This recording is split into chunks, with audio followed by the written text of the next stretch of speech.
Ok, entonces el día de hoy vamos a hablar sobre hemorragia intracerebral, que es el SB hemorrágico. La semana pasada vimos el infarto cerebral. ¿Qué pasó? Ok, están viendo acá, ¿verdad? Entonces, ¿me confirman por favor si están viendo la presentación? Sí, doctora, Hola. sí se ve. Ok, ya, ok. Entonces, ya hemos conversado, el infarto cerebral y el SB hemorrágico, la hemorragia intracerebral son tipos de enfermedad cerebrovascular. El infarto cerebral causa mayor discapacidad, sin embargo, la hemorragia intracerebral causa mayor mortalidad. Acuérdense de la clasificación que vimos, el SB, el isquémico, 85%, últimas bibliografías hablan de un 78, 75%. Y el SB hemorrágico un 15 o un 20%. El SB hemorrágico se clasifica a su vez en hemorragia subaranoidea y hemorragia cerebral o intracerebral. La hemorragia subaranoidea está separada de la hemorragia cerebral porque tiene una fisiopatología diferente. La hemorragia subaranoidea se debe clásicamente o de forma más frecuente a la rotura de aneurismas intracerebrales, mientras que la hemorragia cerebral no se debe a causas de roturas de aneurismas. Puede ser hemorragia cerebral generalmente por hipertensión, por angiopatía amiloide o por alguna coagulopatía o alguna malformación vascular. Las HCAs debidas a aneurismas tienen una fisiopatología diferente con complicaciones diferentes. Por ejemplo, los pacientes pueden tener resangrado como complicación, que es la que causa mayor mortalidad, puede tener vasoespasmo, como hay sangre en el espacio subaranoideo, de alguna forma esto causa una inflamación alrededor de los vasos sanguíneos y hacen que estos vasos se tiendan a cerrar, por eso se llama vasoespasmo. Cuando el vasoespasmo es muy severo, entonces hay una disminución del flujo sanguíneo en el territorio vascular de esta arteria que está comprometida y origina lo que se denomina los infartos retardados, que es una de las causas principales por cual los pacientes hacen discapacidad, ¿no? Secuela neurológica importante.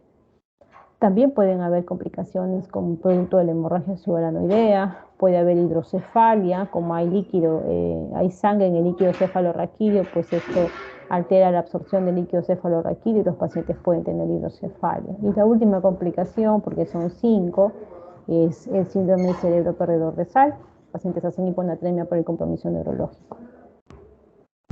Entonces, el tratamiento de la hemorragia subaranoidea básicamente está dirigido a evitar estas complicaciones y a resolver lo más precozmente el aneurisma roto. Por eso es que está separado de la hemorragia cerebral, porque engloba otras patologías que de repente no requieren un tratamiento tan urgente como es en el contexto de la hemorragia subaranoidea. Claro está, siempre y cuando no hayan complicaciones. Y la hemorragia intracerebral, que es la que vamos a tocar el día de hoy. No vamos a hablar sobre hemorragia subaranoidea, porque eso ustedes lo van a tocar con mayor detalle cuando lleven neurocirugía. La hemorragia intracerebral se divide a su vez en hemorragia intraparenquimal y hemorragia ventricular. La hemorragia ventricular, como su nombre lo dice, está dentro de los ventrículos, y la hemorragia parenquimal tiene una localización, y aquí viene el diagnóstico topográfico, ¿no? Puede ser lobar o cortical, significa lóbulo frontal, parietal, temporal, profunda, en núcleos de la base como caudado, tálamo, núcleo lenticular, cápsula interna, tronco, ya sea mesencéfalo, protuberancia, bulbo y en el cerebelo. Ese es el diagnóstico topográfico de las hemorragias. Recuerden ustedes que hablamos sobre la curva de autorregulación cerebral, que consistía en que en la línea de las X está la presión arterial media o la presión de perfusión cerebral, y en la línea de las Y el flujo sanguíneo cerebral. Entonces, la autorregulación cerebral consistía en que puede haber una variación de la presión arterial, ¿no? A pesar de la variación de la presión arterial, que está generalmente en un parámetro entre 50 y 150 en promedio, el flujo sanguíneo cerebral se mantiene constante debido a la capacidad de vasodilatación y de vasoconstricción de las arteriolas cerebrales. Pero como toda curva de autorregulación tiene puntos críticos, puntos sobre los cuales o por debajo de los cuales esta capacidad de vasodilatación o de vasoconstricción de las arterias se pierde. Por ejemplo, cuando la presión arterial media baja menor a 50, disminuye a menor a 50, ya esta capacidad de vasodilatación de las arteriolas se pierde y se produce el proceso conocido como isquemia. Al otro lado de la curva, al lado derecho de la curva, cuando aumenta mucho la presión arterial, la vasoconstricción pierde su efecto, entonces se produce la ruptura vascular o la alteración de la integridad de la barrera hematoencefálica y el paciente va a tener cuadros de hemorragia o edema cerebral. Si tienen alguna pregunta, encienden el audio, por favor. Entonces, a la izquierda la isquemia y a la derecha la hemorragia o el edema. Hemos hablado hace un minutito sobre el diagnóstico topográfico. Les repito, el diagnóstico topográfico de las hemorragias intracerebrales lo tienen que remarcar porque son ese tipo de preguntas que vienen tipo caso clínico. Es lobar, profunda, tronco y cerebelo. Acá ustedes tienen la representación esquemática de cada una de ellas. Lobar, profunda en estas localizaciones, caudado, lenticular. Dentro del lenticular saben ustedes que tenemos dos estructuras, el globo pálido y el putamen. Clásicamente las hemorragias son más frecuentes en putamen. Luego en el tálamo o incluso podría haber en la cápsula interna. Esas son las localizaciones profundas. Lobar, profunda, en tronco que puede ser mesencéfalo, protuberancia y bulbo. Y la cuarta localización, cerebelo.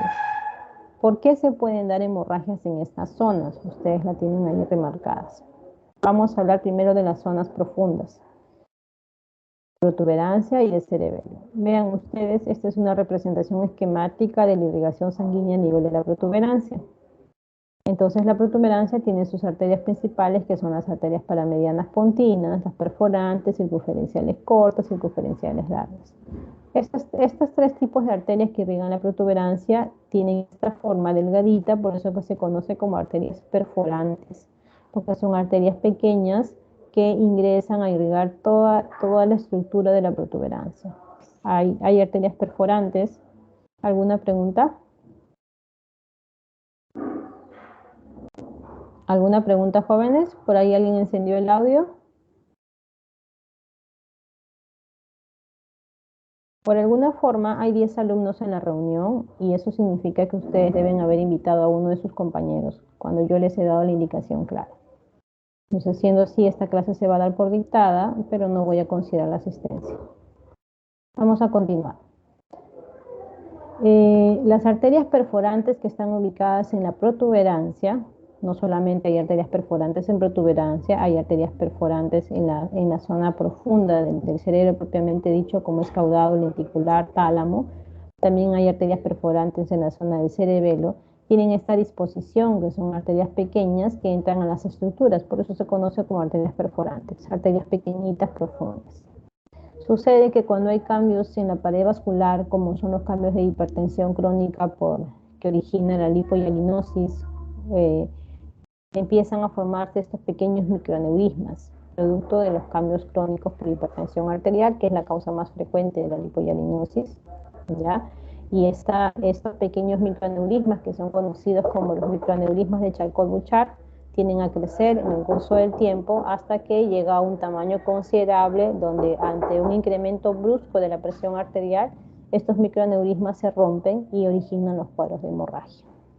Por eso es que los cuadros de hemorragia asociados a hipertensión arterial tienen localización en las arterias perforantes, porque son las arterias perforantes las que sufren una alteración en la pared del vaso sanguíneo, producto de los cambios crónicos de la hipertensión arterial. Protuberancia, cerebelo y en la zona profunda, caudado lenticular, tálamo. La otra localización, que como son las hemorragias lobares, ¿ya? En las arterias corticales, en las hemorragias lobares, sucede que pueden haber depósitos de proteínas beta-amiloide. Y el depósito de las proteínas beta-amiloide alteran la configuración de la arteria y pueden también originar sangrados. Entonces, cuando hablamos de hemorragias profundas, puede ser sangrado por hipertensión o hemorragias en puente por hipertensión o en cerebelo por hipertensión debido a esta configuración o esta alteración que se produce en las arterias perforantes. Y cuando hablamos de hemorragias lobares, podría suceder en casos de angiopatía amiloide, pero hay que tener en cuenta la edad, el punto de corte es mayor de 55 años. Aparte de estas dos primeras causas, que es hipertensión y angiopatía amiloide, que son causas de hemorragia primarias, porque son alteraciones propias de la configuración de la pared del vaso sanguíneo, existen causas secundarias de hemorragia intracerebral. Y las causas secundarias de hemorragia intracerebral, como su nombre lo dice, secundarias a N causas. Puede ser una malformación vascular, puede ser una coagulopatía, pueden ser en pacientes sangrados post alguna infusión de algún fármaco, como el RTPA, que lo van a ver ustedes en el seminario. Puede ser, de repente el paciente tiene una plaquetopenia severa, puede ser un tumor que ha sangrado, entonces existen muchas causas que pueden originar este sangrado. Ya habíamos hablado de esto, la frecuencia 10 a 15% de todos los SBs y el principal factor de riesgo para hemorragia dentro de los factores no modificables es la edad y la hipertensión el principal factor de riesgo modificables. Fármacos como los antiagregantes, aspirina, clopidogrel pueden causar hemorragia, sobre todo en adultos mayores y que tengan alguna condición de riesgo, de repente tienen angiopatía amiloide, y anticoagulantes como la warfarina tienen también alto riesgo de causar hemorragia intracerebral. Hemos hablado del proceso patológico de por qué se podría producir una hemorragia y ahora vamos a hablar de la fisiopatología, los 4 pasos que se producen antes de la hemorragia intracerebral. Antes de hablar de la fisiopatología, a ver, Yomira Cuellar.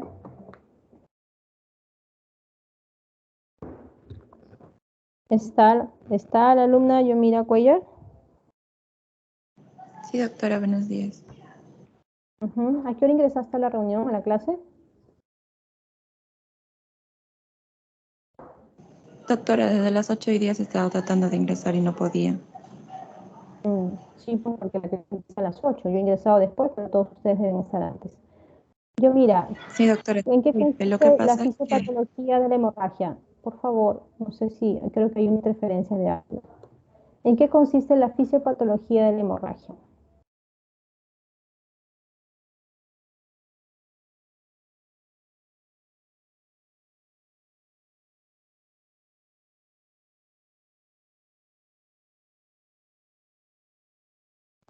¿Me harían el favor de prender toda su cámara, por favor?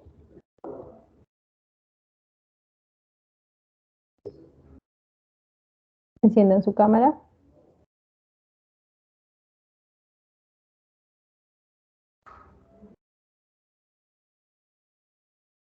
Todos deben encender su cámara, por favor.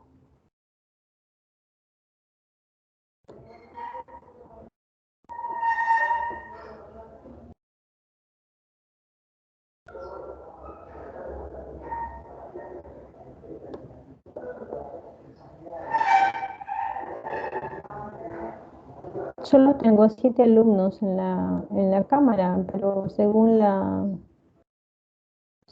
lista hay 10. A ver, está cargando. Rosario Casas, enciende tu cámara. Luis Carrizo, enciende tu cámara. A mi cámara, no sé si es que me puede ver. No te estoy viendo, no sé si... No te estoy viendo. Acá en la pantalla no te estoy viendo. doctora, me parece que No tengo la cámara de Luis Carrizo y no tengo la cámara de Rosario Casas. doctora, me parece que el team está un poco en la plataforma, porque también he tenido problemas para poder ingresar, pero he tenido que ingresar por el internet al final, por el Google, no No, por yo la lo que aplicación. hago, para dejar las cosas bien claras, cuando el docente ingresa, los alumnos ya no pueden ingresar después.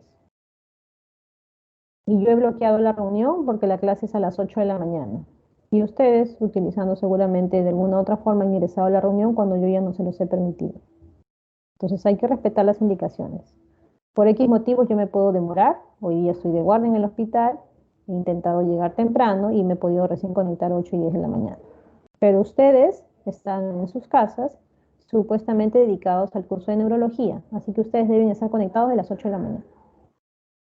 Que sea la última vez. Ok, a ver, Cristóbal ¿Cristóbal es tu apellido o Cristóbal es tu nombre? No es mi apellido, doctora. Buenos días. Ah, disculpa. Entonces, Cristian. Cristian, ¿podrías explicarnos la fisiopatología de la hemorragia? De patología de la hemorragia. Eh, bueno, es debido a una lesión a nivel de una arteria, ¿no? Producto de ello va a provocar un sangrado. Desde el punto de vista de la autorregulación cerebral, ¿cómo se explica la hemorragia intracerebral?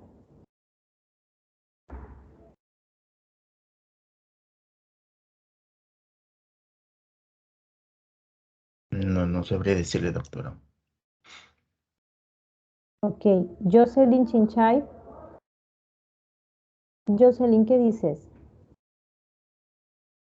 Mm, También podría darse por la compresión de, mm, de, de algunas zonas del cerebro.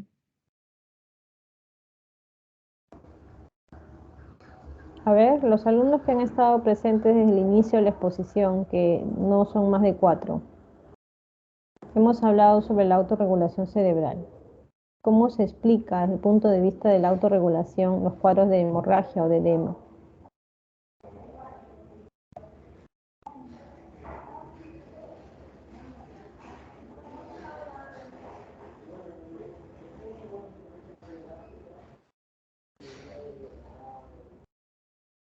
Entonces, por lo que me doy cuenta, ustedes no repasan ni la clase anterior, porque lo hemos tocado en hemorragia, tampoco estudian para la clase que viene. Entonces, ustedes están esperando que venga el docente a dictar la clase, no han leído nada previamente, entonces, ¿cómo después esperamos adquirir competencias, adquirir destrezas y en el examen esperamos tener nota probatoria? Bueno, entonces a partir de ahora yo voy a tomar paso en las clases. El día del seminario voy a tomar el repaso de la clase de infarto, aparte de la evaluación del seminario, y acabando la clase voy a tomar un paso sobre esta clase.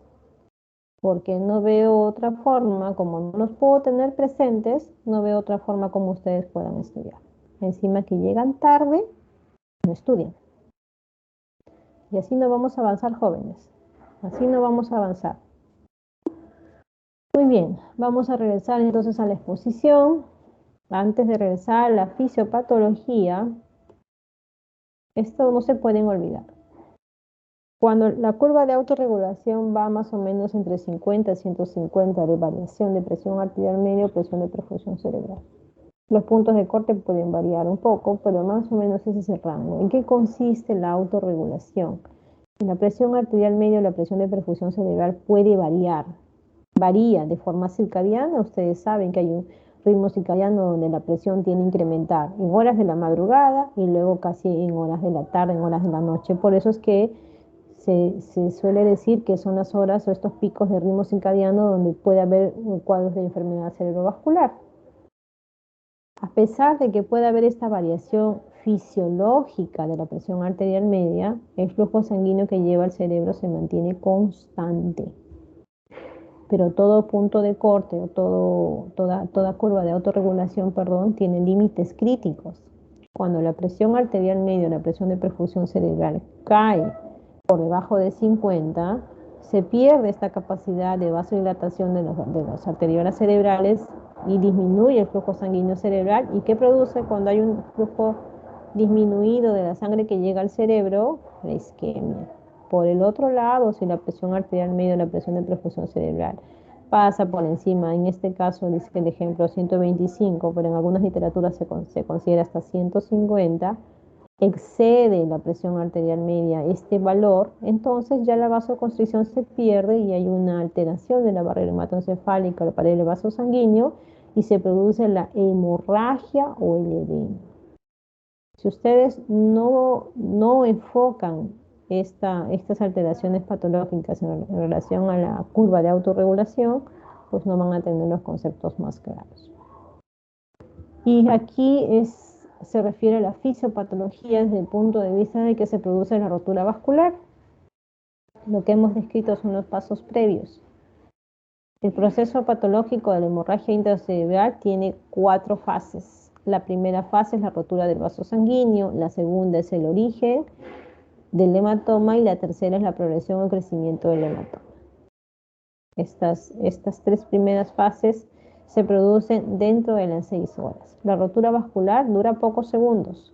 ¿Y cuáles son los principales cambios? Acuérdense que hablamos primero de la alteración de la pared del vaso sanguíneo que se producen en cuadros crónicos de hipertensión arterial mal controlada y el depósito de proteína beta amiloide que se produce generalmente en adultos mayores. Estos cambios vasculares crónicos son causas de hemorragia primaria y la rotura vascular dura segundos. El origen del hematoma menos de 1 hora y la progresión menos de 6 horas. El principal mecanismo asociado al origen y a la progresión del hematoma, miren ustedes acá, es la hipertensión arterial, por lo que podemos asumir que en esta fase dentro de las 6 horas el factor más importante para manejar la formación y la expansión del hematoma llega a ser la hipertensión arterial. Ya como última fase, no por eso menos importante, es esta la que produce en realidad la mayor mortalidad, es la lesión secundaria. ¿Por qué? Porque aquí se produce la formación del edema y se da entre las 24 a 72 horas, o sea, dentro de los primeros 3 días de producida la hemorragia, es el tiempo más crítico donde el paciente puede ser una hipertensión endocraniana severa, si es que la hemorragia es grande, que puede producir la muerte. Y para eso existen estrategias de tratamiento para tratar de controlar esta hipertensión endocraniana. El edema, hay un edema temprano y hay un edema tardío. El edema temprano dentro de las 72 horas, ven toda alteración de la cascada inflamatoria. Y el edema tardío, no dentro de las 72 horas, no es el único riesgo, sino también hay un edema tardío, se debe también a alteración inflamatoria, pero ya aquí empieza a ver lo que se conoce como los radicales libres y la apoptosis. Entonces, en la primera fase estamos en la inflamación propia de la hemorragia, pero ya en la segunda fase toda la alteración inflamatoria que puede suceder luego de la hemorragia. Entonces, es fácil comprender si la hemorragia o el hematoma es pequeño, el edema será más controlable. Si el hemorragia o el hematoma es grande, la hipertensión endocraniana será mayor. Muy bien, miren esta imagen, el primero que está en la lista de asistencia, indique por favor qué tipo de imagen es esta y dónde ve la alteración. Es lógico ver que acá hay una zona blanca. En tomografía se conocen como hiperdensidad. ¿Dónde está localizada esa lesión? El primero de la lista, por favor, en la asistencia, según el Teams. Antes que yo no quiero salir de la presentación para llamarlos.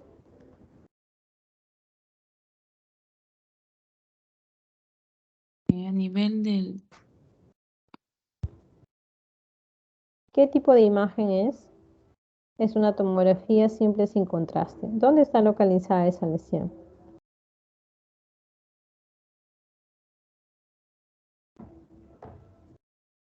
A nivel de las estriaciones radiadas, debajo del valle silviano.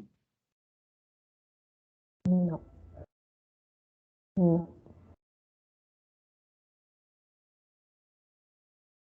Siguiente alumno, para no salir de la presentación, por favor, ustedes mismos, antes de que puedan dar su apreciación, me van diciendo su nombre para conocerlos, por favor. En el tálamo, doctor. ¿De qué lado? Del lado izquierdo. Siempre las imágenes son contrarias. Usa tus manos, es derecho. Hemisferio Muy bien. Hemisferio no, ya has dicho el tálamo, es en el tálamo derecho. Si tú dices hemisferio, te estás refiriendo a todo el hemisferio cerebral. ¿Pueden ver mi puntero?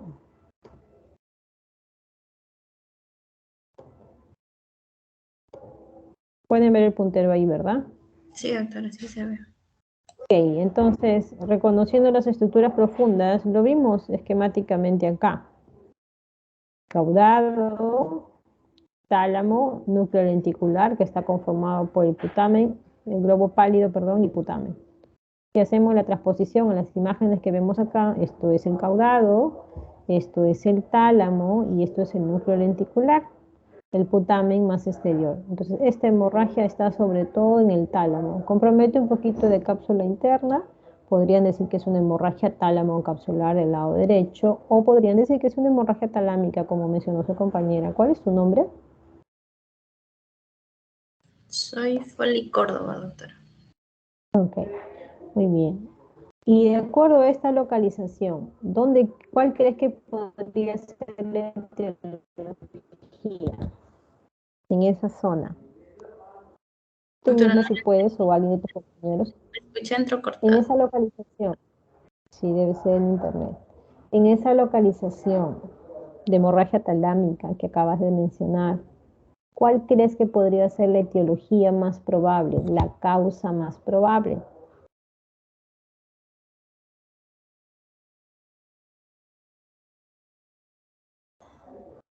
Puedes ayudarte del cuadrito que tienes ahí. ¿Se escuchó mejor? Sí, hipertensión arterial es la primera. Sería la primera causa, asumiendo que el paciente es hipertenso, y porque comentamos hace un momento la localización de las arterias perforantes, también lo tienen acá, ¿no? Hipertensión arterial, más que la edad, no importa la hipertensión arterial. Y las localizaciones sí que ya la hemos visto. Gracias. ¿Quién sigue? ¿Dónde está localizada esta hemorragia? Antes que me olvide, el único término que le faltó a esta hemorragia sería una hemorragia profunda tálamo capsular derecha. Y ven acá, encima del puntero láser, hay una zona de hipodensidad que queda como un huequito, ¿no? Es una zona de malasia. Probablemente ya ha tenido un evento antiguo, no podemos determinar si es isquémico hemorrágico con tomografía, que ha originado una secuela que se conoce como una laguna, ¿no? Bueno, entonces, ¿qué sigue, por favor? ¿Dónde está ubicada esta imagen? ¿Cuál sería el diagnóstico correcto aquí? Es una hiperdensidad, por lo tanto es una hemorragia. Pero ¿dónde está localizada?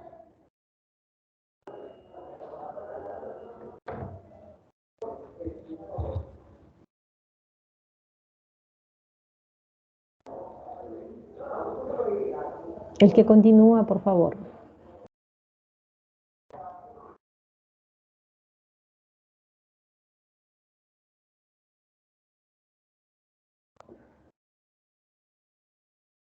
¿Nadie continúa?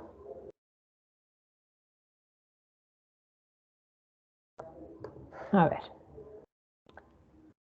Anef, Anef, Anef de Almeida. Sí, sí, buenos días, Ujú, doctora. ujú. Eh, Dime. ¿Puede ser una hemorragia occipital ¿De qué lado? izquierdo, Ya. ¿Es profunda o es lobar? lobar? Es una hemorragia lobar occipital izquierda. ¿Cuál sería la primera posibilidad en este caso? ¿Qué posibilidades diagnósticas podrías plantear?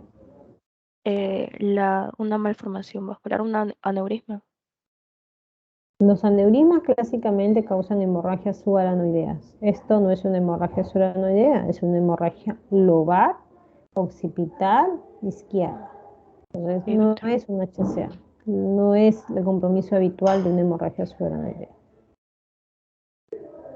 Entonces, guíate del cuadro. El cuadro está ahí, por algo está el cuadro. ¿Qué podría hacer con esa hemorragia lobar? Sí, ahí dice malformaciones vasculares. Ya, malformaciones vasculares no son sinónimos de aneurismas. O Malformaciones, de hecho, el depósito. el aneurisma no es una malformación vascular, es una entidad independiente de la malformación vascular. Hay una controversia en relación a la clasificación, pero es una entidad totalmente diferente. Malformaciones arteriovenosas podría ser, ¿no? De repente un cavernoma. ¿Cuál es la otra causa, aparte de las malformaciones vasculares no aneurismáticas? La amiloidosis. Angiopatía amiloide. Si es un adulto mayor por encima de 55 años, que parece joven, ¿no? Pero ese punto de corte, de acuerdo a los criterios de Boston, podría ser angiopatía amiloide. Si es un paciente joven, podría ser algún tipo de malformación vascular no aneurisma algún tumor que ha sangrado, de repente toma algún fármaco previo, de repente tiene una coagulopatía, de repente consume cocaína, etcétera, etcétera, etcétera. ¿Ya? Muy bien.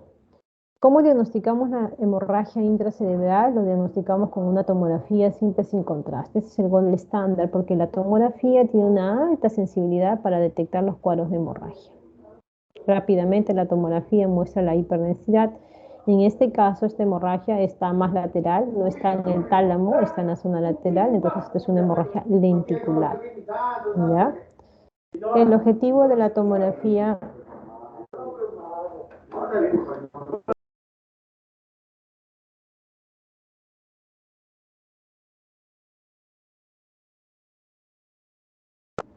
El objetivo de la tomografía con contraste es que ustedes puedan identificar acá dentro del hematoma, miren el hematoma en ambos lados, el hematoma cambia de contraste, ¿no? Porque en la tomografía con contraste no se va a ver igual.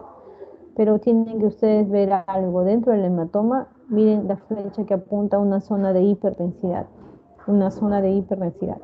¿Qué significa eso? Que dentro del hematoma hay un vaso que se pinta, porque en la tomografía con contraste el realce que ustedes ven acá son los vasos sanguíneos, son las arterias y las venas. Entonces dentro del hematoma hay un vaso que se está pintando, hay un vaso que está captando contraste, y significa que hay sangre de forma activa que está llegando hasta ahí, si no, pues no captaría el contraste en esa zona, ¿no? Eso se conoce como el signo de la mancha o el signo de spot sign, que es un predictor del crecimiento del volumen del hematoma. Como el vaso está activo, significa que sigue sangrando, entonces el hematoma va a crecer de esta zona. Este es el mismo paciente, ojo, pero miren, comparen la hemorragia inicial con la hemorragia final y todo el edema alrededor. Por eso es que mientras más grande es la hemorragia, mayor será el edema alrededor de esta zona, comparado con esta primera imagen. Preguntas en esta parte. Entonces el signo de spot sign es un predictor del crecimiento del volumen del hematoma y se evidencia únicamente en una tomografía cerebral con contraste. El diagnóstico de las hemorragias, para descartar que no sea, por ejemplo, una causa secundaria, hay que hacer una evidencia, un estudio de vasos sanguíneos como una angiotomografía o una angioresonancia. El gold estándar de lesiones vasculares es la angiografía cerebral por sustracción digital. Tratamiento básico, manejo de vía aérea, corrección de fármacos desencadenantes, por ejemplo, si está tomando antiagregación o anticoagulación, se suspende. ¿Ya? Prevención de tromboembolia pulmonar con uso de dispositivos de compresión neumática intermitente, el uso de la heparina solamente para pacientes postrados y generalmente luego de un día porque puede de repente incrementar la hemorragia. La glicemia se debe mantener entre 140 y 180, se maneja la temperatura por encima de 38 y los antiepilépticos se dan tipo fenitoína solo si el paciente ha presentado crisis. No se da si el paciente no ha presentado crisis. Y en la fase aguda, el punto de corte está entre 150 y 220, ¿ya? Para manejar la hemorragia. Se dice que se puede manejar hasta 180, por encima de 180 ya se maneja, pero en base al objetivo de disminuir el volumen del hematoma, se puede bajar la presión arterial hasta 140. Dentro de las 6 horas, porque si ustedes se acuerdan, la fisiopatología, la hemorragia y el crecimiento solamente se da dentro de las 6 horas. Cuando la presión está por encima de 220 ya se hace un manejo muy intensivo con el uso de antihipertensivos endovenosos, porque si dejamos que la presión siga alta, la hemorragia y el volumen del hematoma va a ser mayor. Se le coloca una sonda nasogástrica para evitar que no haga neumonía aspirativa, se hace evaluación cardiológica y en stroke, ni en infarto ni en hemorragia nosotros no usamos corticoides. ¿Qué pasa en este caso, por ejemplo, donde hay una hemorragia puramente ventricular? La hemorragia altera las granulaciones de Paccioni que se encargan de la absorción del líquido cefalorraquídeo y el paciente va a tener hidrocefalia. Ven ustedes que están dilatados los ventrículos, eso no es el tamaño normal. Entonces, como una de las medidas para manejar la hidrocefalia y la hipertensión endocraniana, porque miren alrededor, no tiene nada de surcos el cerebro, está completamente edematizado, se le puede colocar un drenaje ventricular para manejar hidrocefalia y manejar la hipertensión endocraniana. Cuando la hemorragia está localizada en cerebelo, se tiene que hacer una evacuación del hematoma en esta situación lo más pronto posible porque esto pone en peligro la vida del paciente. Cuando la hemorragia está a nivel supratentorial, ahí sí la indicación de cirugía es un poco controversial, ¿no? El paciente tendría que tener menos de 60 años, la hemorragia menor de las 48 horas, deterioro neurológico progresivo, volumen del hematoma más de 30, que esté a menos de 1 centímetro de la corteza para considerar si el paciente podría ser sometido a una evaluación quirúrgica. ¿Y cuál es lo más importante en la fase aguda? Dentro de las 6 horas, la reducción intensiva de la presión arterial. Después de eso podemos manejar la presión, sí, pero si vamos a tener, hablando del punto de vista de tener algún efecto sobre el volumen del hematoma, pues esto se reduce dentro de las 6 horas. ¿Preguntas, chicos? Muy bien, entonces, en lo que me van haciendo algunas preguntas por ahí, si alguien tiene alguna duda, les voy a enviar ahorita la evaluación. Un minutito, por favor.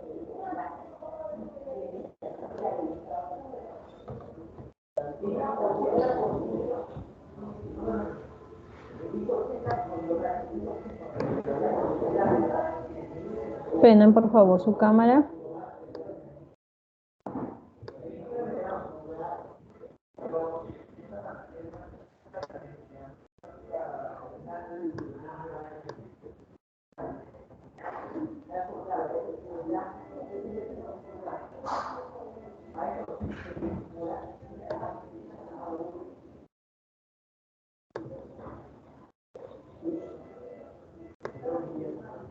Prendan todo su cámara, por favor, jóvenes.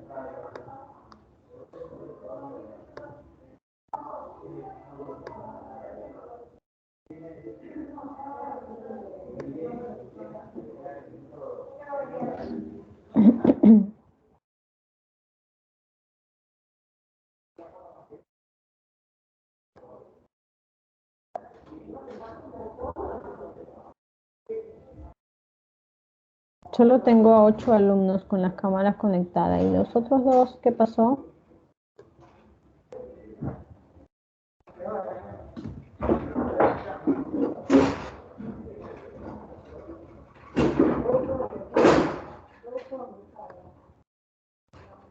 Todos deben encender su cámara, por favor.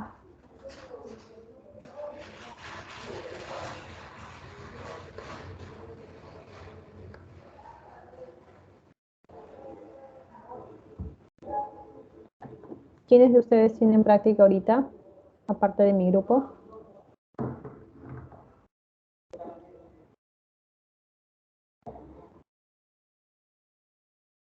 Si pueden levantar la mano o no, utilicen el audio, jóvenes, porque no los puedo ver. Estoy en otra página. ¿Quiénes de ustedes tienen práctica ahorita? Doctora, mi grupo Córdoba y con la Cristóbal, doctor. ¿Con qué doctor? ¿Con qué docente? Con el doctor Esteban. Con el doctor Esteban. ¿Quién más? Aparte del grupo del doctor Esteban, ¿quién más tiene práctica ahorita? Fernández y de Almeida con la doctora Tagle. ¿Alguien más? Son 4 chicos entonces. Uno está con el doctor Esteban y con la doctora Tagle, ¿cuántos son? ¿2 o uno también? Somos 2. Ya, 3 alumnos. ¿Quién más? ¿Alguien más que tiene práctica ahorita?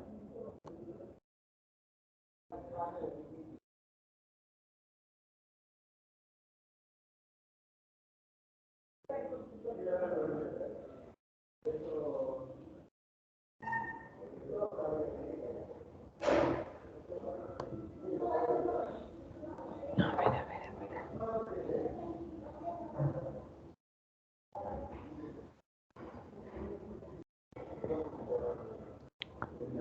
10 minutos y terminamos, chicos. O sea, a las 9 ya van a empezar su práctica. Avísenle, por favor, a sus doctores.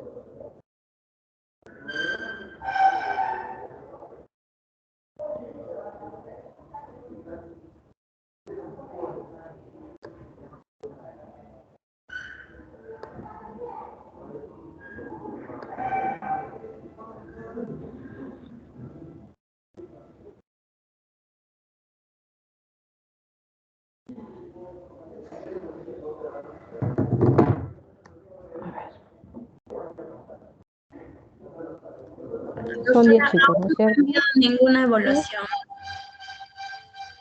No, porque no he asignado todavía nada. Ah, ya.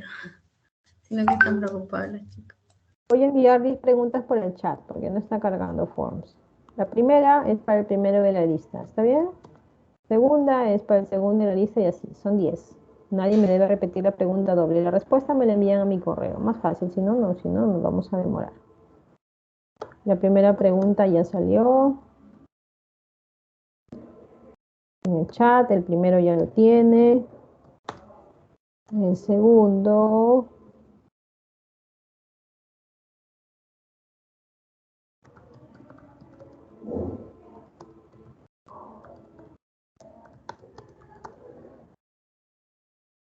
Ya está, el segundo.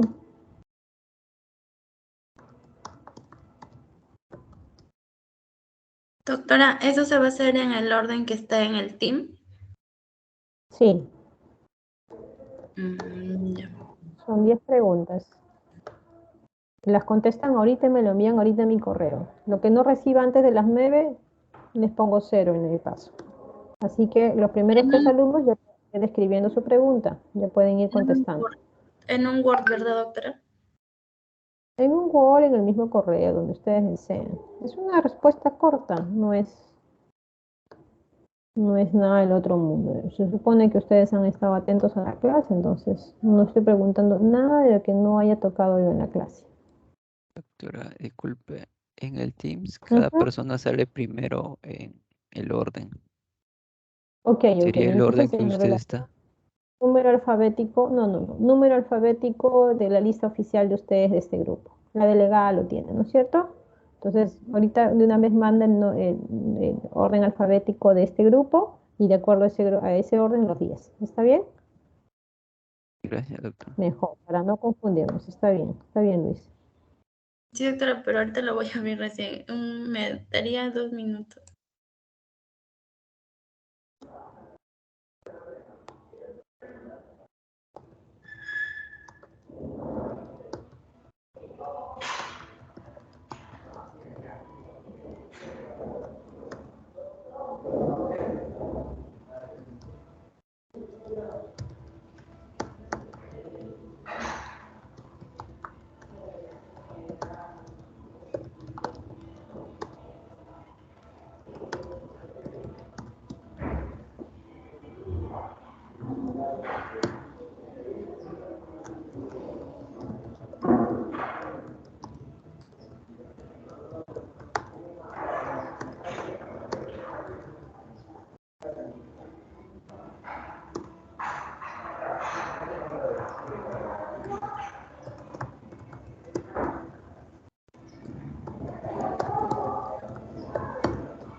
Y la otra no le puse número, la otra es 9. Ya, y la 10, que es la última, vamos a poner...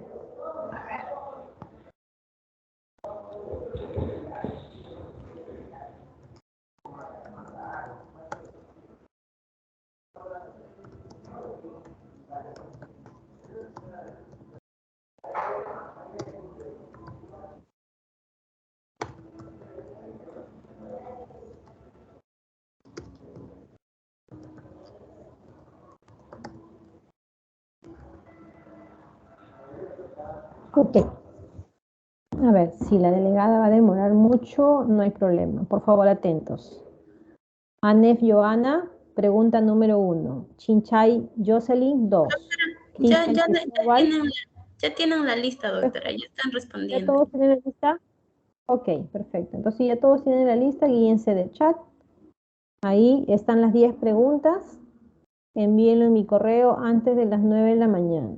Lo que no reciba antes de las 9 de la mañana, jóvenes, no lo voy a calificar. Porque es únicamente, las respuestas no son extensas, las respuestas no deben tomar más de 5 líneas y en algún caso no lleva ni una línea. Así que es todo lo que hemos hablado. Doctora, disculpe, pero somos 12. Yo tenía en la reunión solamente 10 y son los alumnos de la reunión. Mejor repetimos acá porque está de repente en asistencia los alumnos que no han asistido. ANEF, ¿está bien o alguien ya tiene o alguien ya empezó con su respuesta? Sí, doctora, lo que pasa Empezamos, es que ya doctora. empezamos. Sí, En la doctora. reunión yo solamente tengo 10 alumnos y son la pregunta únicamente para los 10. En todo caso, quien no está, fíjense de la relación quién no está y el que sigue, pero no me repitan las preguntas, ¿sí? A ver, organícese rapidito. El que no está, lo sacan y es el que sigue en la lista. Yo solamente tengo 10 alumnos en la reunión y únicamente para los 10. Está Anef Almeida, Jocelyn Chinchay, Cristian Cristóbal, Loli Córdoba, Margarita Flores, Luis Carrizo, Melisa Fernández, Rosa Córdoba, Rosario Casas y Yomira Cuellar. Son los únicos que tengo, no tengo más. ¿Estamos?